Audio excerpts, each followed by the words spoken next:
कहीं माता मिल जाती, कहीं बहनें मिल जाती।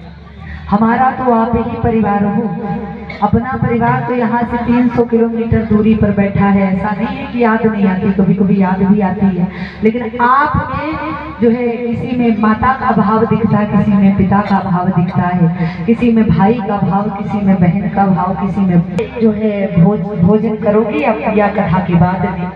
तो हमने कहा देखो विलम्ब हो गया है, पहले मंच है तो पहले मंच ही बोल करने के बाद ही में कर ले भोजन। तो उन्होंने कहा ठीक है। गए महाराज, पहले मीटिंग हुई कथा की, और जैसे ही मीटिंग करके आए तो भाभी जी आई दौड़ती हुई, कहा देवी जी देवी जी। हमने कहा हाँ। कहा भोजन तैयार है, चल करके भक्ष लो। अब जैसे ही हमसे कहा भक्ष लो, तो हमने कहा महाराज कोई निशाचर वगैरह तो है नहीं जो भक्ष लो। भोजन पान कर लो या भोजन ग्रहण कर लो या भोजन कर लो तो ठीक था, और ये भाभी जी तो मेरी भक्ष लो। अच्छा थोड़ा बहुत दिमाग लगाया, हो सकता है भाषा का असर हो, तो हमने सोचा हो सकता है इनके वहाँ भक्षणी को भोजन करना कहते हैं। तो महाराज गए, भूख तो बड़ी जोर की लगी थी, जैसे कि अभी लगी है, सुबह के भूखे हैं। इतनी जोर की भूख लगी कि भगवान नहीं जाने। तो भूख बड़ी तीव्र गति की लगी हुई थी, और जैसे ही हमने कहा, भाभी जी ने कहा भक्ष लो, तो महाराज गए जा करके 2-4 रोटियां भक्ष। कसकी भूख लगी थी, भक्ष नहीं सूझ रहा था, भक्षा। और भक्षने के बाद में अभी किस्सा समाप्त नहीं हुआ था। अब भक्षने के बाद में बैठे थे, अब शरीर विश्राम मांग रहा था, क्योंकि कथा बोलने के बाद में जब जाओ तो मन नहीं करता है कि कोई भी पास में आए या एक शब्द बोले, बस मन यही करता है कि 2 घंटे के लिए कोई एकांत छोड़ दे, फिर बात करने का मन नहीं करता है। जब इतना बोल करके जाओ तो बोलने का मन नहीं करता है, लेकिन सबकी श्रद्धा पास में खींच लाती है, तो महाराज श्रद्धा उस बैठना भी पड़ता है, ये भी धर्म है।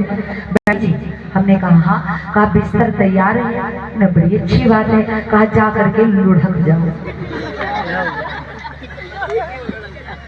अब जैसे ही कहा लुढ़क जाओ, हमने महाराज कोई ड्रम वगैरह तो है नहीं जो लुढ़क जाए, तो सूखे पतले दुबले दे रहे हैं, तो लुढ़क जाओ, लुढ़के कैसे जाते हैं।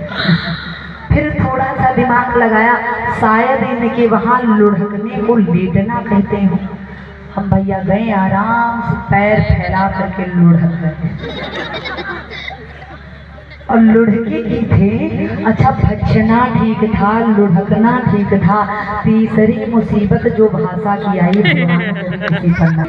जैसे ही हम लेटे, अब मन कर रहा था, हाथ पैरों में इतना दर्द था कि वर्णन नहीं हो सकता, इतना सफर लंबा ट्रेन का। और भाभी जी आई, कहा देवी जी। हमने कहा हाँ। कहा अपने पैरों को थोड़ा सा फैलाओ। हमने महाराज आगे को पैर फैला दिए। कहा सुनो देवी जी, अब हम आपके पैरों को खा देंगे। अब जैसे कहा खा, 2 पैरों पर आए थे, अब क्या एक पैर दान देकर जाना। अच्छा खास तो भगवान ने बनाया, 2 पैर दिए, और भाभी जी कह रही है पैर को खाने के। हमने हाथ जोड़े हुए, भाभी जी अगर कोई अपराध हो गया हो तो क्षमा करो, लेकिन 2 पैरों पर आए थे, 2 ही पैरों पर जाना चाहते हैं। उन्होंने कहा नहीं देवी जी, यहाँ पर जो भी देवियां आती है ना कथा कहने, हम उनके पैरों को खाद कर ही भेजते हैं।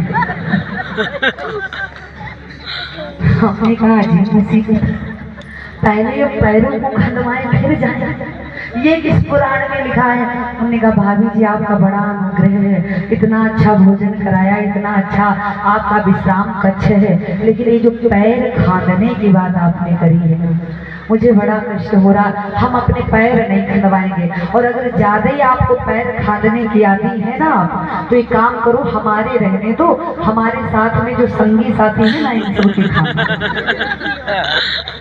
उन्होंने कहा नहीं देवी जी, पैर तो आप ही के खा देंगे और आपको खनवाना, एक पैर के भरोसे अपने घर तो जाएंगे। कथाएं तो कर पाएंगे। अब भाभी जी ने क्या प्रेम से दबाना प्रारंभ कर दिया। हमने कहा भाभी जी आपके वहां पैर खांदने को दबाना कहते हैं?